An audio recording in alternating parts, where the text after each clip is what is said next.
الحمدللہ وحدہ والصلاة والسلام علی من لا نبی بعد اما بعد۔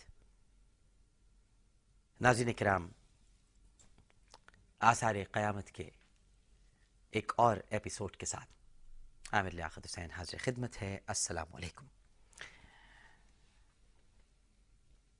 پروگرام میں ناظرین ہم گفتگو تو کر رہے ہیں اور اس وقت ہم بڑھتے بڑھتے یہاں تک آ کے ٹھہر گئے ہیں کہ مذاہب عالم میں قیامت کا کیا تصور موجود ہے۔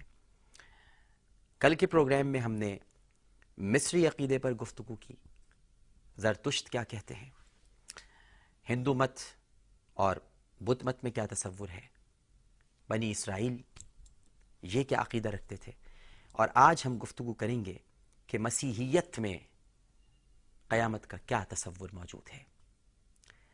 ناظرین کرام، مسیحیت میں بھی واضح تصور ہمیں ملتا ہے۔ مسیحیت میں جنت اور حیات ابدی کے الفاظ انعام کے لیے اور دوزخ، آگ اور ظلمت کے الفاظ عذاب کے لیے استعمال کیے جاتے ہیں۔ ان کے ہاں فیصلے کا دن وہ ہے جس میں حضرت عیسیٰ علیہ السلام خدا کے فرشتوں کی معیت میں آئیں گے، اور متی کی انجیل کے 16ویں باب میں درج ہے کہ ابن آدم یعنی یسوع مسیح اپنے باپ کے جلال میں اپنے فرشتوں کے ساتھ آئے گا، تب وہ ہر ایک کو اس کے عمل کے مطابق بدلہ دے گا۔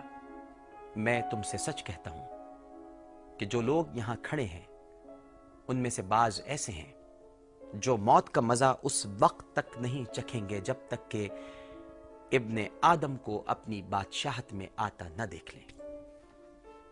متی کی انجیل کے 12ویں باب میں ہے کہ میں تم سے کہتا ہوں کہ بیہودہ لوگ منہ سے جو بات نکالتے ہیں قیامت کے دن انہیں اس کا حساب دینا ہوگا۔ بائبل کے دیگر صحائف میں بھی قیامت، جنت اور دوزخ کا تصور موجود ہے۔ اب آ جاتے ہیں اہل عرب کے عقیدہ آخرت کی طرف۔ ناظرین کرام، جزیرہ نما عرب میں یہودیوں اور عیسائیوں کی کچھ آبادی ہونے کے باوجود قیامت کا تصور مدتوں تک نہ پھیل سکا تھا، حتیٰ کہ رسول کریم صلی اللہ علیہ وآلہ وسلم رونق افروز ہوئے۔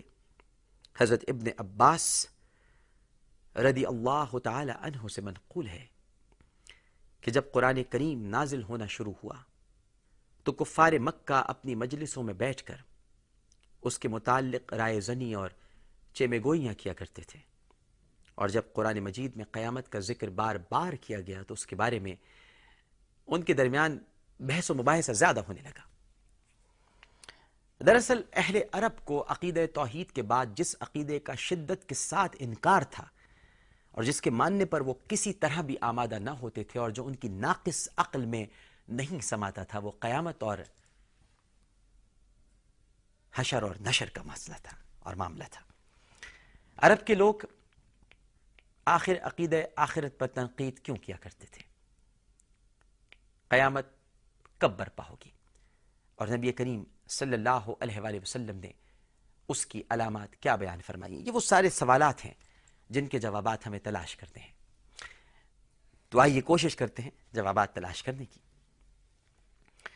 عرب کے ایک شاعر نے رسول کریم صلی اللہ علیہ وآلہ وسلم کی زبانی، آپ کی زبان اطہر سے مرنے کے بعد دوبارہ جی اٹھنے کا ذکر سن کر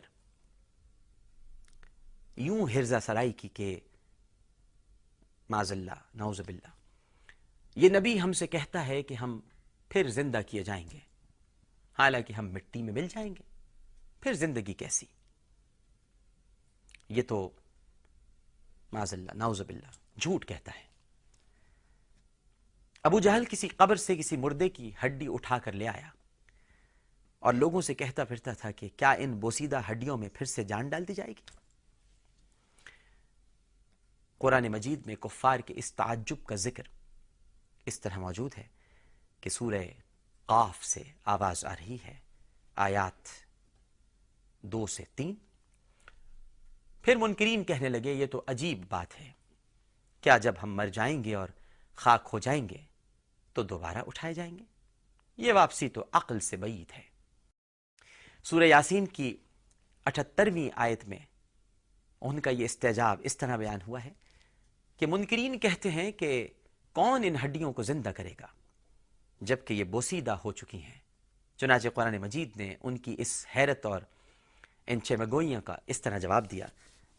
سورہ نبا آیات 1 تا 17۔ اے نبی، اے پیارے،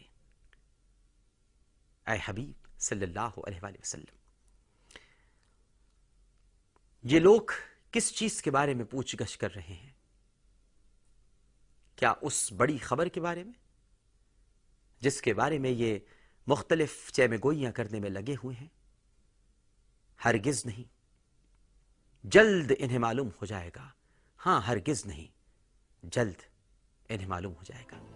کیا یہ حقیقت نہیں کہ ہم نے زمین کو فرش بنایا اور پہاڑوں کو میخوں کی طرح گاڑ دیا، اور تمہیں مردوں اور عورتوں کے جوڑوں کی شکل میں پیدا کیا، اور تمہاری نیند کو باعث سکون بنایا، اور رات کو پردہ پوش بنایا، اور دن کو معاش کا وقت بنایا، اور تمہارے اوپر 7 مضبوط آسمان قائم کیے اور ایک نہایت روشن اور گرم چراغ بنایا، اور بادلوں سے لگاتار بارش برسائی تاکہ اس کے ذریعے سے اناج اور سبزی اور گھنے باغ اگائیں۔ بے شک فیصلے کا دن ایک مقرر وقت ہے۔